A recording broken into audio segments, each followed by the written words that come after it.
Today we will go through chapter 2 of Hebrews. आज हम इब्रानियों की पत्री के दूसरे अध्याय को देखेंगे। If you want to give a theme for this chapter, we can say it is Jesus was made like us in everything. अगर इस अध्याय को आप एक विषय, एक शीर्षक देना चाहें, तो आप कह सकते हो कि यीशु मसीह सब बातों में हमारी तरह बनाया गया। In the Old Testament times, people of Israel were given a lot of commandments. पुराने नियम के समय में इस्राएली लोगों को कई आज्ञाएं दी गई थी। But now in the new covenant time, we are so blessed to have Jesus as our example. पर अब नई वाचा के समय में हम बहुत ही धन्य, बहुत ही आशीषित हैं कि हमारे पास यीशु मसीह है जो हमारे लिए एक उदाहरण है। He is also our forerunner, उसी के साथ साथ वो हमारा अग्रदूत, अग्रगामी है। meaning he has run ahead of us and he is asking us to follow him. का मतलब वो हमारे आगे दौड़ चुका है और आज वो हमसे कहता है कि मेरा पीछा करो, मेरे पीछे हो लो। And another encouragement is that Jesus was made, he emptied himself and he made himself while he lived on earth exactly like us in everything. और दूसरी चीज ये है कि यीशु मसीह ने अपने आप को ऐसा खाली किया कि जब वो इस पृथ्वी पर था तो वो बिल्कुल सब बातों में हमारे ही तरह बना था। So we can open our Bibles. I want to encourage you all to use your Bibles. और हम सब अपने बाइबल को खोलेंगे। मैं आप सबको प्रोत्साहित करना चाहता हूं कि आप अपने अपने बाइबल का इस्तेमाल कीजिए। Verses 1 to 4 is focusing on not to encourage, not to neglect so great a salvation which God has offered to us. और इब्रानियों की पत्री दूसरा अध्याय 1 से 4 वचन हमें प्रोत्साहित करते हैं कि जो बड़ा और महान उद्धार जो हमें दिया गया है उसे हम नजरअंदाज ना करें, उसकी उपेक्षा ना करें। Verse 1 we read, for this reason we must pay much closer attention to what we have heard so that we do not drift away from it. पहला वचन कहता है, इस कारण चाहिए कि हम उन बातों पर जो हमने सुनी है और भी मन लगाए, ऐसा ना हो कि बहक कर उनसे दूर चले जाए। In English the word used is drifting.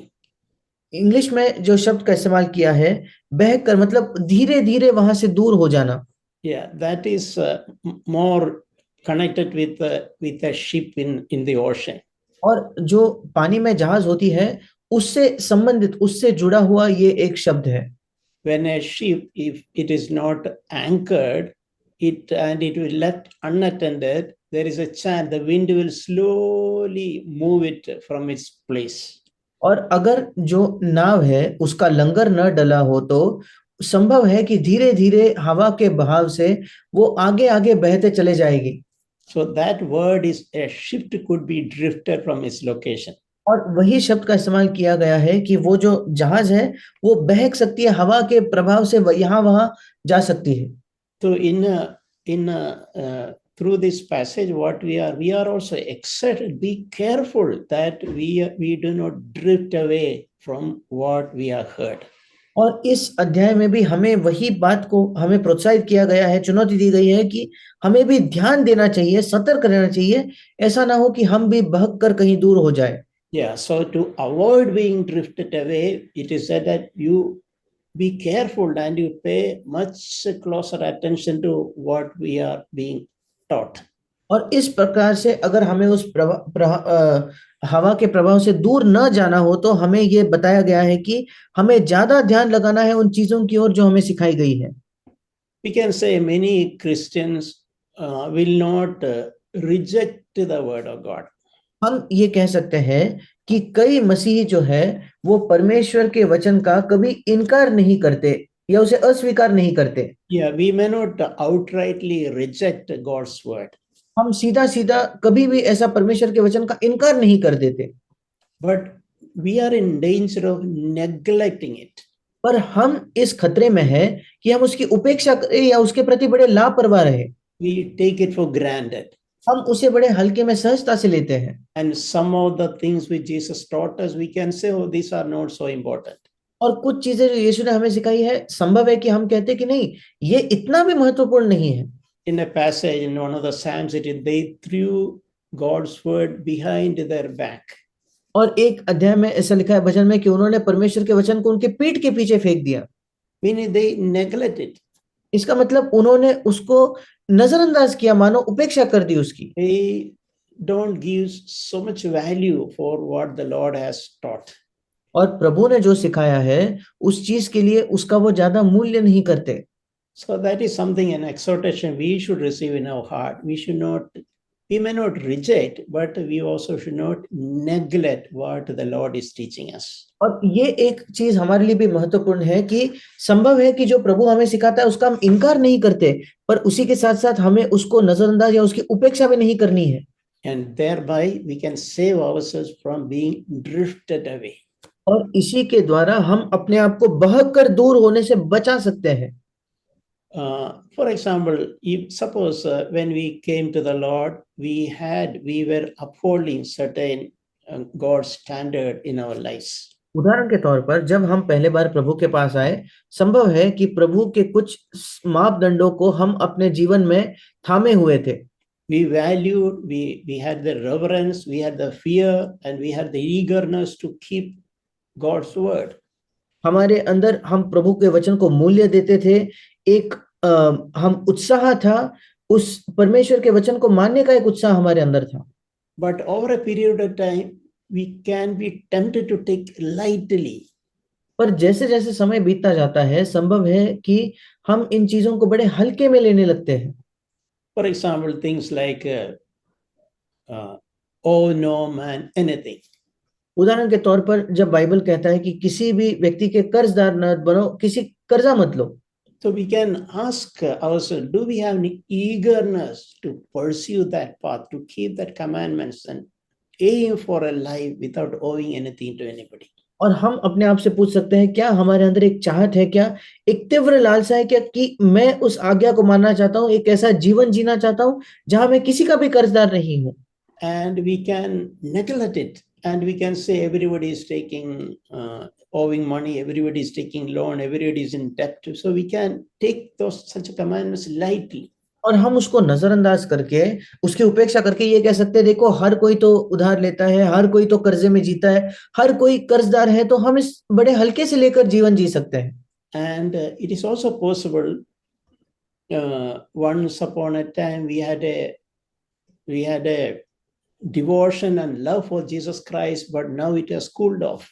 और ये भी संभव है कि एक समय में प्रभु यीशु के प्रति हमारा एक प्रेम था, एक भक्ति थी, पर अब वो ठंडी हो चुकी है।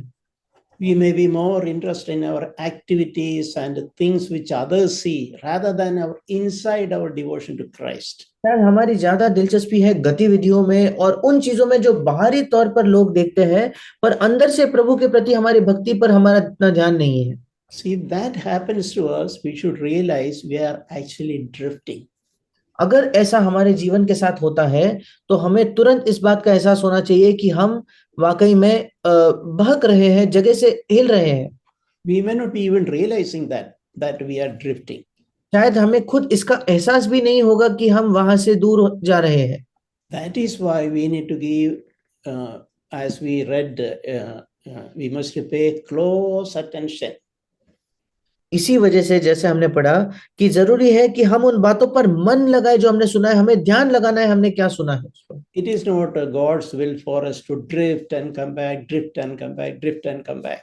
परमेश्वर की हमारे लिए इच्छा ये कभी नहीं है कि हम थोड़ा बहक कर दूर जाते फिर पास आते, बहक कर दूर जाकर पास आना, दूर जाकर पास आना, ये प्रभु की इच्छा नहीं है। Suppose a ship, instead of sailing in the direction where it is supposed to go, it is just drifting in the sea. और सोच कर देखिए, एक जहाज जिसको जिस दिशा में जाना चाहिए, जहां उसको पहुंचना है, उसके बजाय यहाँ वहां केवल बहक रही है, भटक रही है, तो it will not reach the destination. वो उसके मंजिल में नहीं पहुंचेगा वो जहाज। And to avoid drifting, we had to give earnest attention to what the Lord is teaching us. और उस जहाज में के समान भटकने से बचने के लिए हमें बहुत ज्यादा ध्यान देना होता है कि प्रभु हमें क्या सिखा रहा है। And in verse 3 we read, how will we, if we neglect, how will escape if we neglect so great a salvation. और तीसरा वचन कहता है कि अगर हम नजरअंदाज करें, उपेक्षा करें, तो हम लोग ऐसे बड़े उद्धार से निश्चित रहकर कैसे बच सकते हैं। We know in theory that Jesus made such a sacrifice and offered salvation to us. और हम जानते हैं कि यीशु ने बड़ा त्याग किया और हमारे लिए उद्धार उसने लाया। But are we neglecting or despising what the Lord has done for us and live a defeated lives? पर क्या हम उसे नजरअंदाज करके या उसकी उपेक्षा करके, उस पर ध्यान न करके हारा हुआ जीवन जी रहे हैं क्या? It is not enough to just live having received the forgiveness of sin, but we also should seek to live an overcoming life. केवल ये पर्याप्त नहीं है कि हम पापों की क्षमा पाकर संतुष्ट हो जाए, बल्कि हमें ये यत्न भी करना है कि हम एक जयवंत जीने की कोशिश करें। We should have a salvation from the power of sin in our lives. पाप के सामर्थ्य से भी हमारे जीवन में एक उद्धार हमारा होना चाहिए। Verses 5 to 8, 5 से लेकर 8 वचन, it speaks about how God appointed man over everything else in this world. ये वचन हमें बताते हैं कैसे परमेश्वर ने मनुष्य को इस संसार के सब चीजों के ऊपर अधिकारी ठहराया। This passage also says man was made a little lower than the angels. और ये भाग हमें ये भी बताता है कि मनुष्य को स्वर्गदूतों से थोड़ा नीचे बनाया गया था, But at the same time, he crowned him with glory and honor. पर उसी के साथ साथ उसे महिमा और आदर का भी मुकुट उस पर रखा। And God has appointed man over all the works of God's hands. और परमेश्वर के अपने हाथों के सब कामों पर मनुष्य को अधिकार दिया गया। For example, when we read that passage about creation in the book of Genesis, जब उत्पत्ति के पुस्तक में हम सृष्टि करने के बारे उस विषय को पढ़ते हैं, तो after that, after creating Adam and Eve, God told them, you rule over all over these things which I have created. और आदम और हवा को बनाने के बाद प्रभु ने उनसे कहा कि तुम इन सब चीजों पर राज करना जिनकी सृष्टि मैंने की है। That principle we can see all across the Bible. और यही सिद्धांत हम संपूर्ण बाइबल में देखते हैं। God has created man in his image and he wanted us to rule. परमेश्वर ने मनुष्य को अपने स्वरूप में बनाया और वो चाहता था कि हम राज करें। Now, when Cain was angry at his brother, he was trying to harm his brother. God also speaking to him at that time. जब कैन अपने भाई से क्रोधित हुआ और उसको चोट पहुंचाने की मंशा रखता था, तब भी प्रभु ने उससे बात की थी।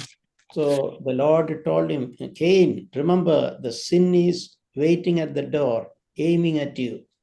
और प्रभु ने कैन से कहा कि ध्यान रखना कि पाप तेरे द्वार पर छिपा रहता है, उसका ध्यान है तुझ पर।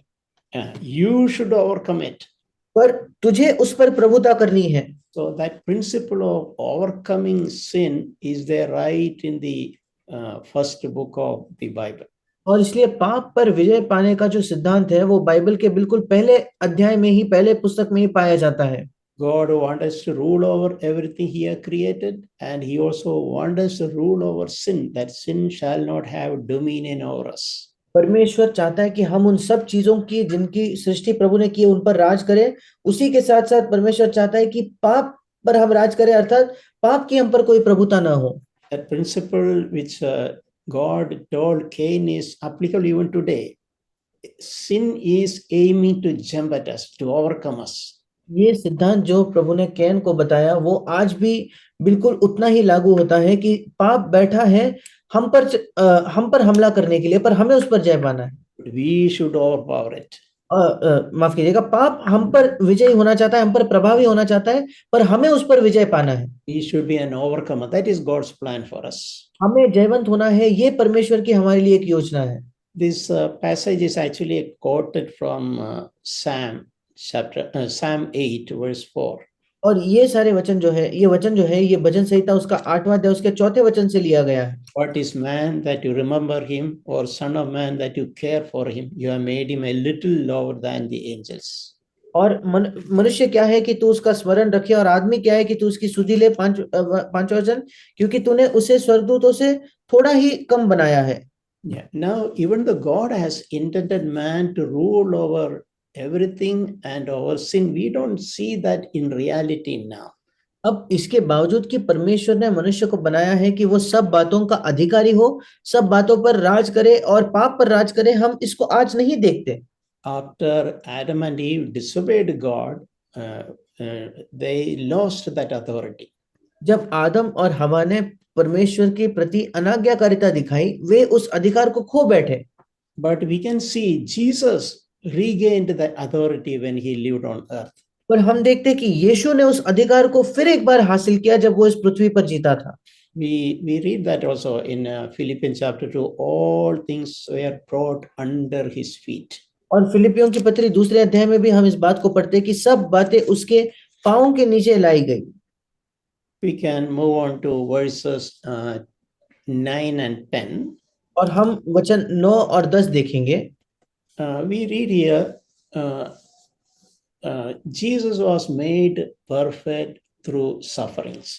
यहाँ हम देखते हैं कि यीशु मसीह दुखों के द्वारा सिद्ध किया गया।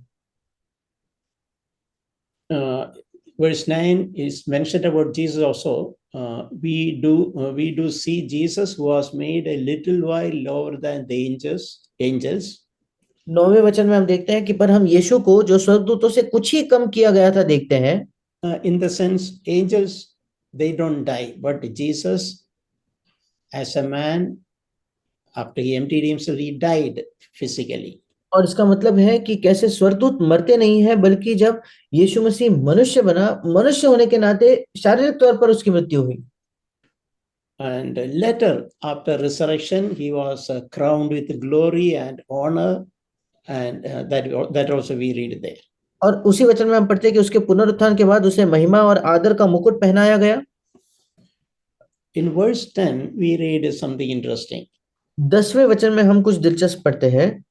The second part of that we say, it was appropriate to perfect the author of our salvation through sufferings.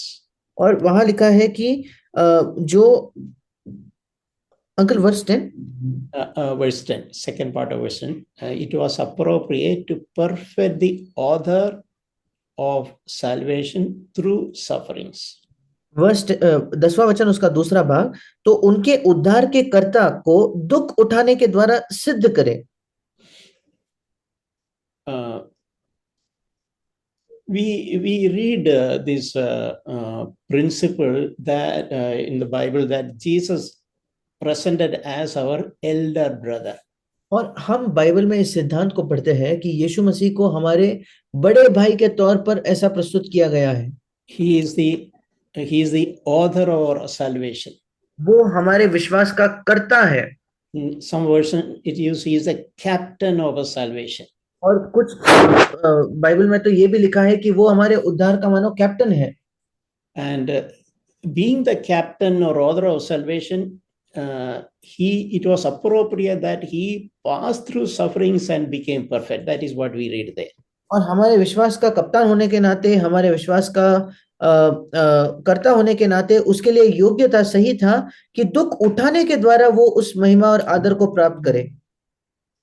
So what we can understand is, when Jesus was on earth, he passed through the similar sufferings a normal human being would pass through in his earthly life.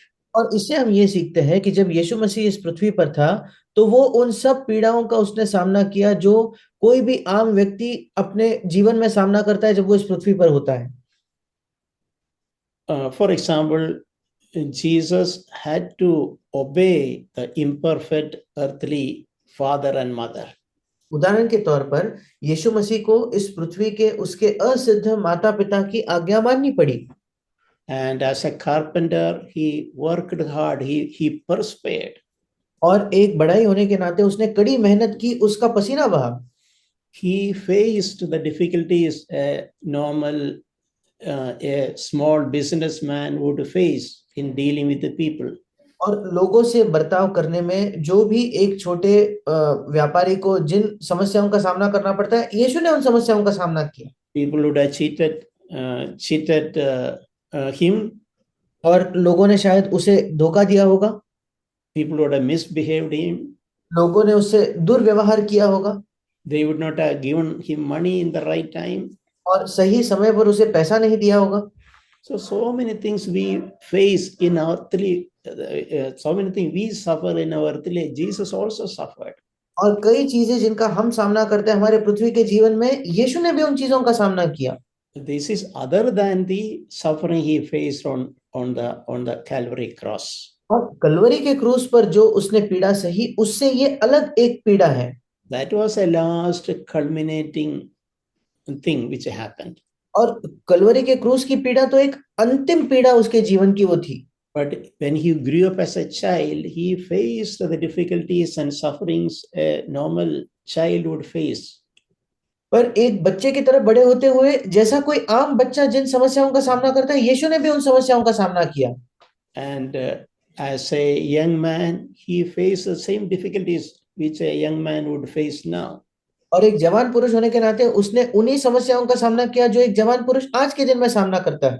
So in other words, he experienced himself the human suffering. He shared a partook of that human suffering when he was on earth. दूसरे शब्दों में उसने अनुभव किया मनुष्य जाति के दुखों का, उनके पीड़ाओं का। उसने वो सहभागी हुआ मनुष्य के दुखों में और पीड़ा में जब वो इस पृथ्वी पर था। And then in that sense, he became complete, he became perfect as a man. और फिर उस तरीके से हम कह सकते हैं कि मनुष्य होने के नाते वो सिद्ध हुआ। We know this earthly life, there is a lot of suffering. हम जानते हैं कि इस पृथ्वी के जीवन में बहुत ज्यादा पीड़ा है। And Jesus accepted that suffering and walked through that and lived a victorious life, so that is an encouragement for us to follow him. और यीशु मसीह ने उन पीड़ाओं को स्वीकार किया, उनके द्वारा चलते हुए वो एक जयवंत जीवन जिया, और ये हमारे लिए एक प्रोत्साहन है कि हम यीशु का अनुसरण करें। The word perfect doesn't mean that he was earlier imperfect and then he became perfect. It is not in that sense. अब यहाँ जब लिखा है सिद्ध होना, तो सिद्ध होने का मतलब यहाँ इससे नहीं है कि पहले यीशु असिद्ध था बाद में वो सिद्ध बना, इस तरीके से उसका मतलब नहीं है। It means like a child would grow first standard thing, first standard a child would got 100%, second standard he got 100%, third standard he got, like that a child grew up in the same way that human experiences he completely experienced. और जैसे एक बच्चे को पहली कक्षा में 100% मिलते हैं, दूसरी कक्षा में 100%, तीसरे में 100%, मतलब उसके जीवन में एक उन्नति है, वैसे ही जो मनुष्य के सारे अनुभव थे उन सब अनुभवों का उसने सामना किया। Verses 11 to 13. 11 से लेकर 13 वचन। Yeah, here again this encouraging theme that Jesus addressing others, us, we can say, as his brothers and sisters. और फिर एक बार एक प्रोत्साहन देने वाली एक बात यहाँ लिखी है कि यीशु मसीह हमको उसके भाई बहन करके बुलाता है। Yeah, verse 11, Hebrews 2:11, he is saying that he is not ashamed to call them brethren. Brethren means brothers and sisters. और इब्रानियों 2 उसमें लिखा है कि वो लज्जाता नहीं उन्हें भाई कहने से। भाई मतलब उसके भाई बहन कहने से वो लज्जाता नहीं, 11वां वचन। So this is there in many portions of the New Testament. और नए नियम के कई अलग-अलग जगहों में हम इस बात को पढ़ते हैं। He is looking at us as his brothers and sisters. वो हमें अपने भाई बहन के तौर पर देखता है। In other words, he is our elder brother. दूसरे शब्दों में वो हमारा बड़ा भाई है। When I read this, I was thinking like some of us had very good elder brothers. और मैंने जब इस वचन को पढ़ा तो ये मेरे मन में आया कि हम में से कुछ लोगों के बहुत अच्छे बड़े भाई रहे हैं। An elder brother second only to the father. और एक बड़ा भाई केवल पिता के बाद के ही स्थान पर वो होता है। A brother who is leading from the front. एक भाई जो आगे से हमारी अगुवाई करता है and showing us an example, and we can follow that elder brother. और हमारे लिए एक उदाहरण दिखाता है और हम उस बड़े भाई का अनुसरण कर सकते हैं। So that is encouragement we have in Jesus. और यीशु मसीह में ये प्रोत्साहन हमें मिलता है। And as we mentioned, that is especially written that he is not ashamed to call us brothers and sisters. और एक प्रोत्साहन की बात ये भी है कि वो लज्जाता नहीं हमें भाई और बहन कहने से। And since Jesus is our elder brother, and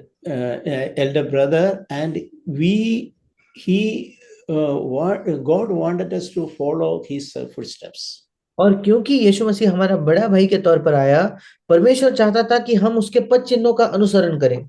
And another thing we can understand, whatever God the Father did for Jesus when he was on earth, God the Father will do for us also. एक और चीज जो हमें समझने की जरूरत है, जो कुछ पिता परमेश्वर ने इस पृथ्वी पे यीशु के लिए किया जब वो इस पृथ्वी पर था, तो वही सब पिता परमेश्वर हमारे लिए भी करेगा।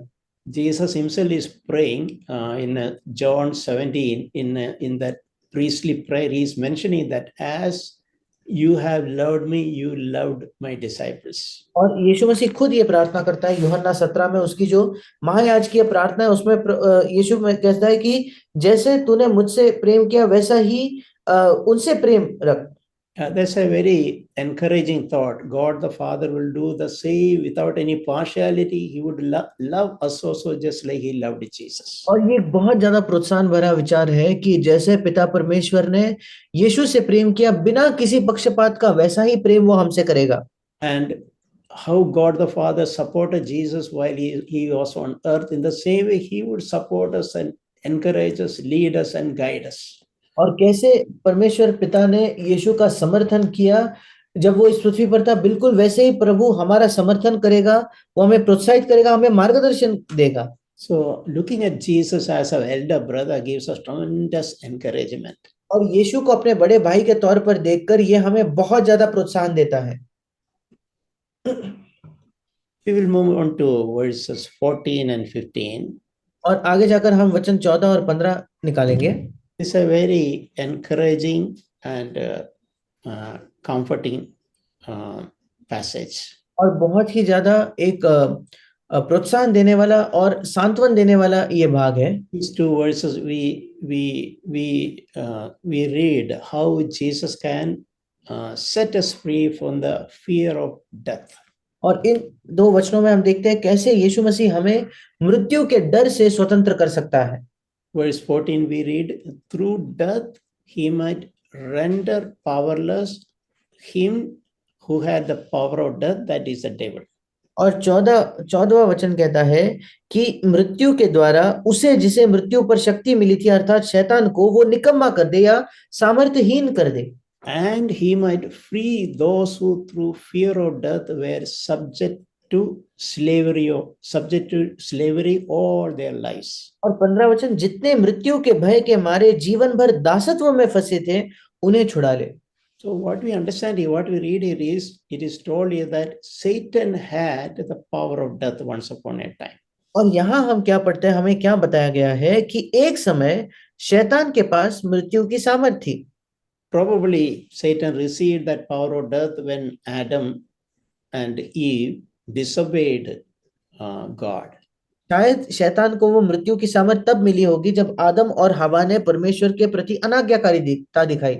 But when Jesus died on the cross, he received that key of death back from Satan.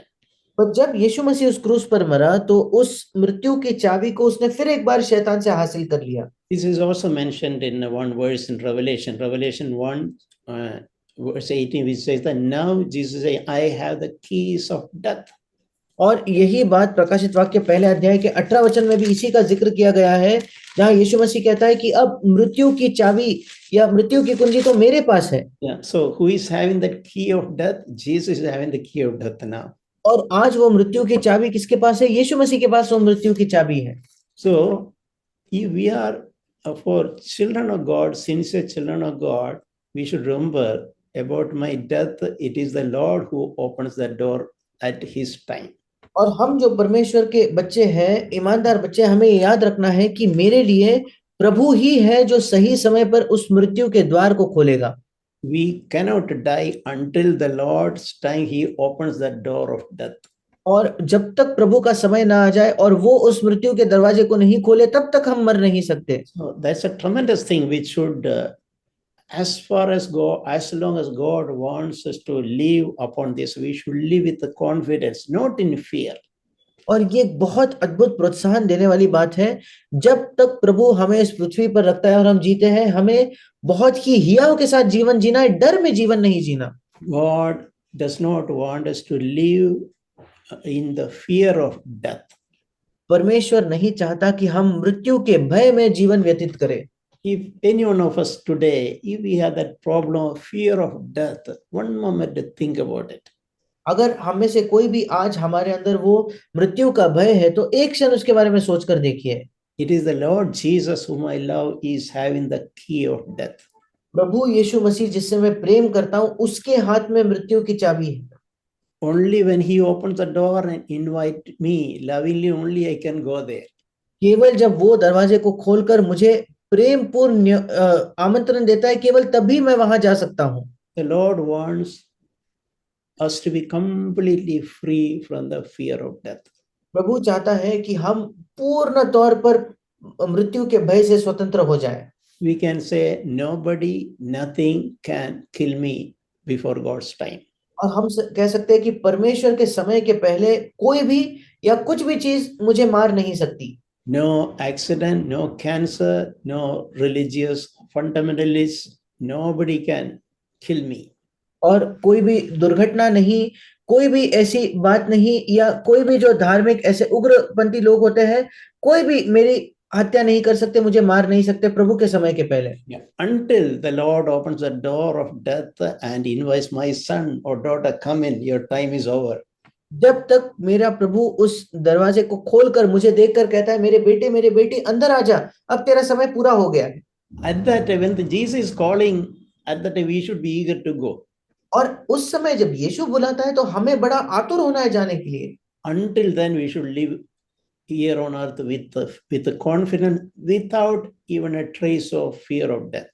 उस समय तक हमें यहाँ इस पृथ्वी पर बड़े हियाव से जीवन जीना है, बिना किसी मृत्यु के भय की कोई छोटा उसका तिनका भी हमें ना होना चाहिए। It gives us tremendous confidence when we know that truth, that Jesus is the one who is having the key of death, not the devil.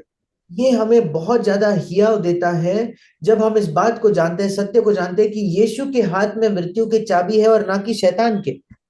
We can meditate these verses when you get time, and as we read that Jesus conquered death and He is possessing the keys of death, as we read there. और जब आपको समय मिले तो आप इन वचनों पर मनन कर सकते हैं, जैसे हमने पढ़ा कि यीशु मसीह के पास मृत्यु की चाबियां हैं और उसने मृत्यु पर विजय प्राप्त कर ली है। As we read in verse 15, Jesus wants us to deliver us all who lived in our lives under the fear of death. और जैसे 15 वचन में लिखा है, पर यीशु मसीह हम सबको छुड़ाना चाहता है जिन्होंने जीवन भर मृत्यु के भय के दासत्व में जीवन जिया है। Many human beings, we can say, fear about death. और अधिकतर जो मनुष्य है वो मृत्यु से डरते हैं। But as we are the disciple of Jesus, as we love Him, we don't need to fear death anymore. पर क्योंकि हम यीशु मसीह के शिष्य हैं, हम उससे प्रेम करते हैं, तो हमें आज मृत्यु से डरने की आवश्यकता नहीं है। If we have surrendered our life to Jesus, we have committed everything to Him, we don't need to fear about death. अगर हमने अपना जीवन उसे समर्पित किया है, अगर हमने सब कुछ उसे दे दिया है, तो हमें मृत्यु से डरने की कोई आवश्यकता नहीं। In other words, we should sleep peacefully every night. दूसरे शब्दों में, हर रात में हमें बहुत ही शांति से सोना है। I want to just quickly read a couple of verses in this connection. और इसी संबंध में मैं बहुत जल्दी से कुछ और वचन पढ़ना चाहता हूँ। One is Psalm 139 verse 16. और दूसरा है भजन संहिता 139 उसका 16वां वचन। Is written that in your book are written the days that are ordained for me. और वहां लिखा है कि मेरे जीवन के सब जो दिन थे वो तेरे पुस्तक में लिखे हुए हैं। The meaning of that, for each one of us, the Lord has appointed a certain number of days for our earthly life. और उसका मतलब है हम में से हर एक के लिए परमेश्वर ने पहले से ही कुछ दिनों की मात्रा नियुक्त करके रखी है हम हमारे इस पृथ्वी के जीवन के लिए। So we don't need to fear before those days I will die. और उन दिनों के पहले मेरी मृत्यु होगी ऐसा हमें डरने की जरूरत नहीं है। And also when our days are completed, when the Lord is calling, we should be happily, we should be going. इसी के साथ साथ जब हमारे दिन खत्म होते हैं और जब प्रभु हमें बुलाता है बड़े खुशी खुशी हमें वहां जाना है। Another passage is that verse speaks about the sovereignty of God. एक और वचन यहाँ एक और भाग है जो वचन परमेश्वर की सर्वसत्ता के बारे में बताता है। In another passage, Matthew chapter 10, 28 to 31. मत्ती उसका 10वां अध्याय 28 से 31 वचन। 28 we read, do not fear those who can kill only the body. 28 वचन में हम पढ़ते हैं जो शरीर को घात करते हैं उनसे मत डरना। And verse 30 we read, the very hairs of your head are all numbered. और 30 वचन में हम पढ़ते हैं कि तुम्हारे सिर के बाल भी सब गिने हुए हैं। It's an amazing scripture verse. और एक अद्भुत बाइबल का ये वचन है। I think that our hair may be the most insignificant thing on our body. और शायद हमारे शरीर का सबसे महत्वहीन भाग कोई होगा तो हमारे बाल होंगे। Normally we don't care if a few hairs fall down. आमतौर पर हमें कोई चिंता नहीं होती अगर कुछ बाल यहाँ वहां गिर जाए तो। But this verse says that even the very hairs of your head are numbered. पर ये वचन हमें बताता है कि तुम्हारे सिर के जो बाल है वे भी गिने हुए हैं। Meaning God knows in all details every part of our body, every part of our life.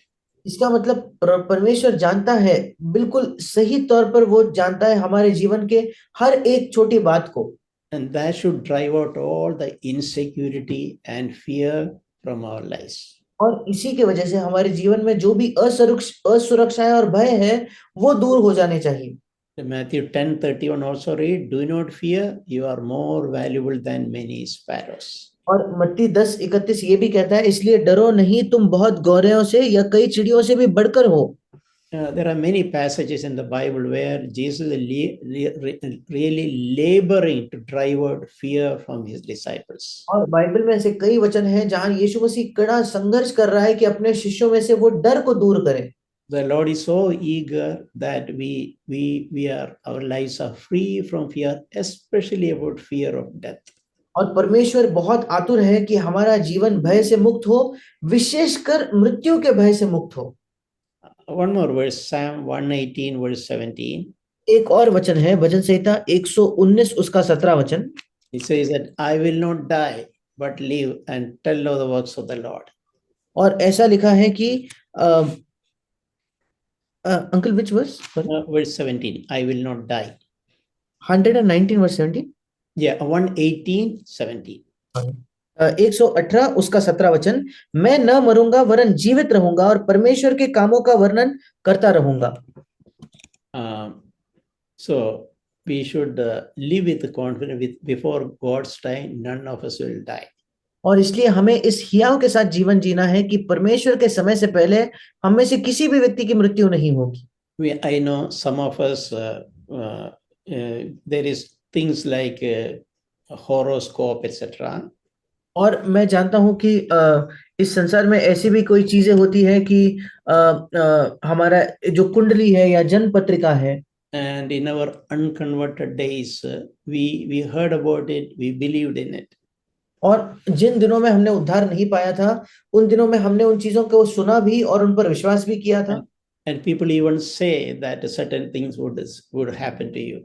और लोगों ने ये भी हमसे कहा था कि देखो कुछ कुछ चीजें तुम्हारे साथ होने वाली है। And I myself have experienced that. मैंने खुद इस बात का अनुभव किया है।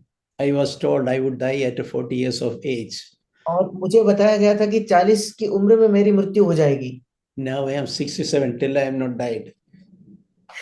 आज मैं 67 वर्ष का हूं, अभी तक मेरी मृत्यु नहीं हुई है। So we should not fear unnecessary things people speak about such things. और जब कोई गैर जरूरी ऐसे सब चीजों के बारे में लोग बात करते तो हमें डरना नहीं है। This is when I heard such a thing, when something is recorded about me, this words came to me and I was so overjoyed. और जब मैंने मेरे बारे में ये चीजें कही गई थी, जब बाद में मुझे ये वचन पता चला तो मैं बहुत खुश हो गया। I will not die before God's time, but I will live. मैं प्रभु के समय के पहले नहीं मरूंगा, वरन मैं जीवित रहूंगा। And not only that, I will tell of the works of the Lord for His glory. केवल जीवित रहूंगा नहीं, बल्कि परमेश्वर के महिमा के लिए उसके कामों का मैं वर्णन करता रहूंगा। The last portion of this chapter, Hebrews chapter 2, इब्रानियों की पत्री दूसरा अध्याय का अंतिम भाग 16 to 18. और 16 से लेकर 18 वचन। This passage also say about Jesus was made like his brethren in everything. और ये भाग भी हमें बताता है कि यीशु मसीह अपने भाइयों के समान सब बातों में बनाया गया। Verse 17 we read, he had to be made like his brethren in all things, so that he might become a merciful, faithful high priest in things pertaining to God. और 17 वचन कहता है, इस कारण उसको चाहिए था कि सब बातों में अपने भाइयों के समान बने, जिससे वो उन बातों में जो परमेश्वर के संबंध रखती है। And verse 18 we read, since he himself was tempted in that which he has suffered, he is able to come to the aid of those who are tempted. और 18वां वचन कहता है, क्योंकि जब उसने परीक्षा की दशा में दुख उठाया तो वो उनकी भी सहायता कर सकता है जिनकी परीक्षा होती है। So Jesus was made like us in everything. और यीशु मसीह सब बातों में हमारी तरह बनाया गया। This portion emphasizes about the humanity of Christ, which is exactly like ours. और ये भाग जोर देता है यीशु मसीह के मनुष्य होने पर, कि वो बिल्कुल हमारी तरह एक मनुष्य था। He was tempted at all points as we are, but he did not yield to sin. वो सब बातों में हमारे ही तरह परखा गया, पर वो पाप से राजी होकर उसने पाप नहीं किया। As a man, as we are tempted, he was tempted. मनुष्य होने के नाते जैसे हम परखे जाते, वो भी परखा गया। He had temptation in his flesh. उसके शरीर में भी उसने प्रलोभन का सामना किया। And he can understand and he can sympathize with us. और वो इन चीजों को समझ सकता है और वो हमारे साथ सहानुभूति कर सकता है। Will come running to us to help us. और वो दौड़ कर आएगा हमारी सहायता करने के लिए। That is the meaning of verse 18. और 18वें वचन का यही मतलब है। He was tempted and he overcame, and he also can understand when we are tempted, we need help. वो प्रलोभित हुआ और वो जयवंत हुआ, इसलिए वो जानता है हमारे प्रलोभन के समय कि हमें सहायता की आवश्यकता है। He had experienced or understood the power of temptation in practical things. उसने व्यवहारिक चीजों में प्रलोभन के सामर्थ का अनुभव किया था, इसलिए वो प्रलोभन के सामर्थ को समझता था। And he overcame. और उसने विजय भी प्राप्त किया। Therefore he can come to our aid. इसी वजह से वो हमारे सहायता के लिए आ सकता है when we are tempted. जब हम प्रलोभित होते हैं। That's a tremendous encouragement for us. और ये एक बहुत अद्भुत ऐसा प्रोत्साहन है हम सबके लिए। I thought that Jesus was tempted at all points as we are. ये विचार कि यीशु मसीह सब बातों में हमारे ही तरह परखा गया। But he received power and he overcame all those temptations, all those sins. पर उसने सामर्थ प्राप्त किया और उसने उन सब प्रलोभनों पर, सब पापों पर विजय प्राप्त किया। We can also follow his footsteps. हम भी उसके पथ चिन्हों पर चल सकते हैं। So may God encourage us with these thoughts. और परमेश्वर हमें इन विचारों के साथ प्रोत्साहित करें। Amen. आमीन।